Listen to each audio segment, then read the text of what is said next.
Michael Portillo once predicted that the future of the euro was doomed. In recent years, Mr. Portillo has become better known for his train journeys around the world than for his role in British politics. Mr. Portillo had a long career in politics, both as an MP and a government minister, eventually leaving politics in 2005 after he failed to seek re-election.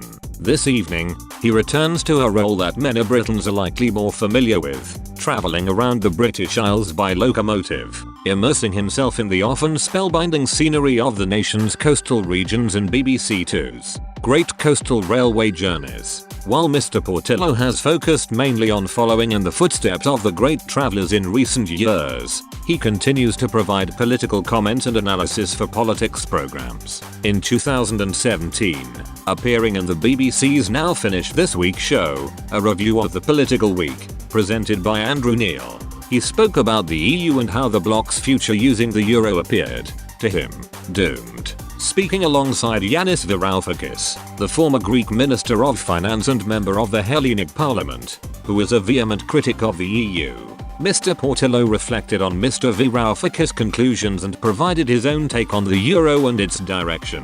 Mr. Varoufakis argues that the EU and the European Central Bank, ECB, are glorified cartels which prey on weaker nations and break from any traditional democratic process. When asked by Mr. Neil if the EU was doomed, Mr. Portillo said, "I think the euro is doomed for exactly the reasons that Yanis gives. There are lots of countries that should never have been in the euro, but for the moment they still are in the euro. We never hear anything about Greece anymore, but I assume that Greece is still in a lamentable condition. In Italy, in Spain, in Portugal, I think things are a bit better than they were, but there's still massive youth unemployment." Mr. Portillo, a Brexiteer, added, "I keep saying to young people in Britain who apparently are so keen to be members of the EU, go and tour Southern Europe and see what it's done to youth unemployment." Mr. Varoufakis had direct experience with the EU and its monetary offshoots when he was a part of the radical Syriza government in 2015. He served in his post for just 6 months with his main goal to renegotiate an extension to Greece's loan agreement that it was forced to take from the ECB after the 2008 financial crash. Speaking shortly after his time in government, he recalled to a TED Talk audience his encounter with the Eurogroup, the Eurozone's decision-making body, comprising the common currency's finance ministers, plus the representatives of the Troika, European Commission, ECB and International Monetary Fund. He said, "I was told in no uncertain terms that our nation's democratic process, our elections, could not be allowed to interfere with economic policies that were being implemented in Greece. At that moment I felt that there could be no greater vindication of Lee Kuan Yew, or the Chinese Communist Party, indeed of some recalcitrant friends of mine who kept telling me that democracy would be banned if it ever threatened to change anything. I want to ask you to join me in believing again that Lee Kuan Yew, the Chinese Communist Party and indeed the Eurogroup are wrong in believing that we can dispense with democracy, that we need an authentic, boisterous democracy. Without democracy, our societies will be nastier, our future bleak, and our great new technologies wasted." Mr. Portillo has himself explored Greece's decline and questioned whether the EU is to blame. During his 2012 documentary Michael Portillo's Great Euro Crisis, he spoke to a variety of people across the country to find out how the crash had affected them,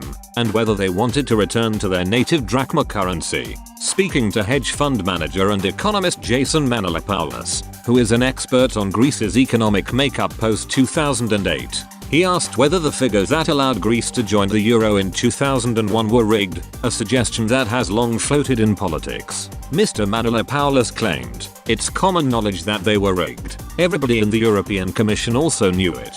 But Greece joining was a political project back then rather than a purely economic project. Greece enjoyed what came to be known as the boom years after joining the euro. The country hosted the Olympics. Greeks began to take out loans to finance a new way of life, and the country looked to remodel itself after years of relative poverty compared to other European nations." Mr. Manolopoulos explained, "You had all these fancy villas springing up. You had huge amounts of spending on luxury goods. People were taking weekend trips to Paris rather than going to their local village. There was a huge sense of euphoria. Everybody was happy going out. Greece had won the European Football Championship, won the right to hold the Olympics. It was like a dream come true. At one point in 2010 there were 8 billion car loans in Greece. 3.5% of its GDP compared to 0 a decade earlier. When asked whether Greeks would have been able to buy as many cars as they did if the country hadn't joined the euro, Mr. Manolopoulos said, "Absolutely not. Many others, like Mr. Manolopoulos, Mr. Varoufakis and Mr. Portillo, have condemned this short-lived financial boom and the effect it has since had on Greece." Mr. Portillo first became an MP in 1984, representing Enfield and Southgate, a seat he held until 1997 before losing in a shock defeat that characterized the Labour Party's landslide victory and the beginning of the Tony Blair era. During this time, he held several different ministerial positions including Secretary of State for Defence. He was later re-elected in a by-election for Kensington and Chelsea in 1999 and was Shadow Chancellor of the Exchequer from 2000 to 2001.